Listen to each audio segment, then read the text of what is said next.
Hello, hi everyone. This is Arvind here. So let's look at the market view and trade setup for the week starting 15th of March 2021. Okay, so last week Nifty has formed a doji pattern in the weekly chart. It is more like a gravestone doji, where I can see there is a clear sign of weakness, right? Because there is some kind of selling pressure which has come from the highs of Friday, which is around 15,300 zones, right? And then we closed in the negative. But in the daily chart, if you can see here, so there is a sign that Nifty has closed above the 20-day moving average, right? So still there is the uptrend is still on as long as Nifty stays above 14,800 zones, which is somewhere here, right? So you can see here, this was a breakout zone earlier, and from there we made first top, second top, and this is the third attempt to break out, and that has also failed. So clearly, there's a clear sign of market consolidation. So market will remain sideways and choppy or volatile, whatever you call. So there is no clear trend in the market. That is for sure, right? So we have to trade the boundaries. That is as simple as that. So what are the boundaries? 14,900 on the downside and 15,200 on the upside, right? And if at all we see a breakout here, 15,330 somewhere here, basically the Friday's high and low, that will be the immediate range to trade for day traders. So probably BTST kind of trades where you can buy somewhere here and sell. And if we see a recovery towards 15 to 250, 300, then again it's a good shorting opportunity. Unless Nifty breaks out here, it will be within this range. On the downside, if we see a close below 20 DMA, which is around 15,015, right? That will be a sign of weakness. And we may even test lower levels of 14,800 zones. 800 to 815, 850 will be the next support zones to look for. Any close below this, again, there's a possibility of testing 14,500 zones in back to the previous support zones. As of now, since there is no clear direction, it is good to stay safe, especially in highly leveraged positions and derivatives. Just try to reduce your positions and wait for the market to give a clear direction, right? Because market can trap us on both sides, long and short. So it's important to uh, uh, stay invested. If you're an investor, keep buying on dips and hold. And if you're a day trader, that's where the problem comes. You need to be very cautious in risk management, right? That's on Nifty. Now, coming to Bank Nifty, both indices have formed bearish engulfing pattern in daily chart, clear sign of weakness. So from the time it opened, it started to fall. In fact, let's look at the intraday chart of Bank Nifty. Uh, my view was to buy the initial dip after this gap up. So somewhere here we took a call option here, but that stop got triggered somewhere here. So this once it broke 36,000, it had a big fall. Even Nifty was around 15,200 somewhere here, and it had a big breakdown. So the long trade did not work out. But if you had shorted the market at open, I think you would have made a lot of money. That's a good way to trade. But we took a contra position here, but that did not work. So as of now, the boundaries are 35,000 to 36,500, 1,500 point range. So this will be a good buy zone. If at all we open somewhere here between 35,000 to 35,400, that will be a good time to buy. Keep a stop somewhere just below 34,900, then you can go long from here.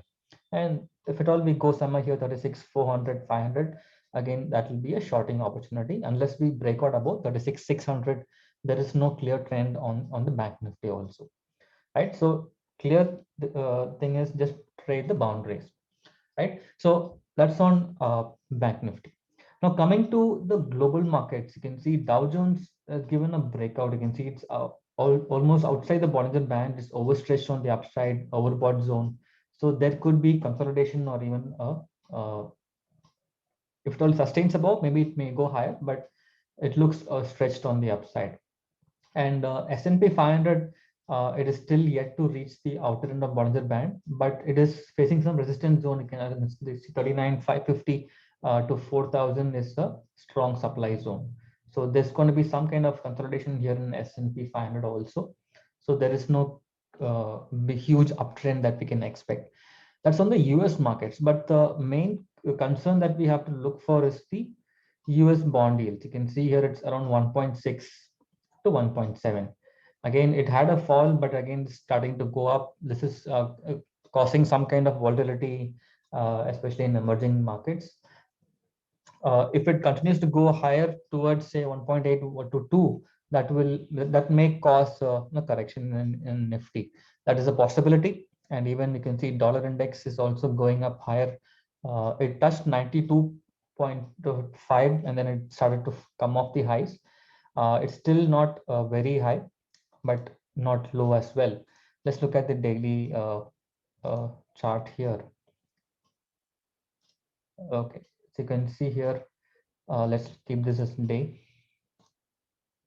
Okay, you can see here it had a breakout here and it's come off the highs again. It's kind of moving sideways. So it's like acting as support here, 91.5. So unless this falls back to 91, this will again be a cause of concern for emerging markets. If it continues to go up higher towards 92.5, 93, along with the bond yield going up, I think that will most likely cause worries for Indian market, and we can see some correction in Indian markets. So these are the two factors which we're going to follow closely for the next week. And also looking at the data of FII, DI data, you can see here, it's all over the place, no clear buying or selling on both sides. But still, one thing is very clear that FIIs are on the sell side. So we need to be a little cautious going aggressively long from here.